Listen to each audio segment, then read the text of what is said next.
అయితే లోకేష్ పరిస్థితి ఏంటి సార్? మంగళగిరిలో గెలుస్తారా? గెలిచే అప్పుడైతే గంజి చిరంజీవి గారికి 2500 ఉంది అవకాశం, గెలుపన్నాను. తర్వాత తదనంతర పరిణామాల్లో ఆయన్ని చిరంజీవి గారిని తీసి లావణ్యాన్ని పెట్టారు. మరి ఏదో చేశారు.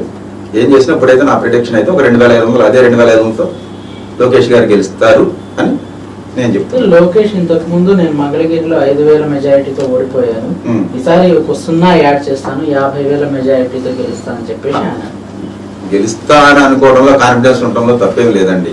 అది ప్రతి మనిషి కూడా వెళ్ళేటప్పుడు నేను గెలవాలనే కాంక్షతోనే చేయాలి యుద్ధం అనేది. ఇక్కడ సరే జయాపజయాలు దైవాధీనం, యత్న ప్రయత్నం మానవ ధర్మం, జయాపజయాలు దైవాధీనం అని చెప్పి శాస్త్రంలో రాసి ఉంది. మనం ప్రయత్నం చేయాలి, రేపు రిజల్ట్ అనేది దైవాధీనం మీద ఆధారపడి ఉంటుంది.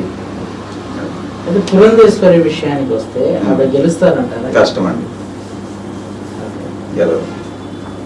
అంటే బీజేపీకి ఒక్క సీటు కూడా రాదు అని మెజారిటీ సర్వేలు చెప్తున్నాయి, ఎంపీ అవని ఎమ్మెల్యే అవని.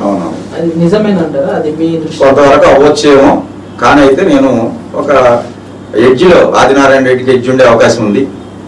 తర్వాత విష్ణు కుమార్ రాజు కూడా ఎమ్మెల్యేగా ఎడ్జ్ ఉండే అవకాశం ఉందని నా ప్రిడిక్షన్ అయితే చెప్తున్నాను. ఎంపీలు అయితే ఒక ఆయన ఉన్నాడు కదా అనకాపల్లి, ఆయన కూడా ఎడ్జ్ ఉండొచ్చు అని చెప్తున్నాను నేను.